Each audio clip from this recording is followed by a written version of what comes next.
يا هاجسي بالله وفاني بالاشعار من اجمل الابيات زف التهاني لمن لهم في القلب ميزه ومقدار هني العريس الكفو والوثاني ودين العرسان باقاتي وزار والورد يهديها ويرسل لساني لمنير ضيف الله مع اخوها عمار دام الله الافراح طول الزمن مراني قد عم الفرح دار الانصار وسرة صلوح استقبلت فرض عاني بالعرس طاب الوقت وتزين الدار وبحضرة العرسان طاب المكان والشوق يبعث لهفته آخر إصدار والقلب يرسلها حروف ومعاني بوجودكم يا أخوان تزداد الأنوار والنور يمشي ماسك الخط سنيه والله يديم السعد وعلوم وأخبار والله يحيي من بعرسي لا ثاني من طيب مسك بخور وعطر والجار عطر المحبة من بخور الشذني يا صقري يا شاهين ذي في السما طار وعلى جناحه فوق قصر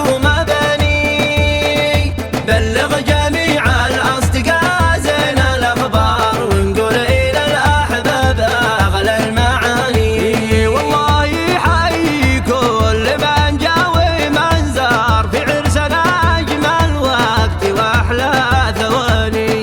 يا هاجسي بالله وفاني بالأشعار من أجمل الأبيات زف التهاني لمن لهم في القلب ميزة ومقدار هني العريس الكفو والوثاني ودين العرسان باقاتي وزار والورد يهديها ويرسل لساني لمنير ضيف الله مع اخوها عمار دام الله الافراح طول الزمن مراني قد عم الفرح دار الانصار وسرا صلوح استقبلت فرض عاني بالعرس طال الوقت وتزين الدار وبحضرة العرسان طاب المكان والشوق يبعث لهفته آخر إصدار والقلب يرسلها حروف ومعاني بوجودكم يا أخوان تزداد الأنوار والنور يمشي ماسك الخط سنيه والله يديم السعد وعلوم وأخبار والله يحيي من بعرسي لا ثاني من طيب مسك بخور وعطر والجار عطر المحبة من بخور الشذني يا صقري يا شاهين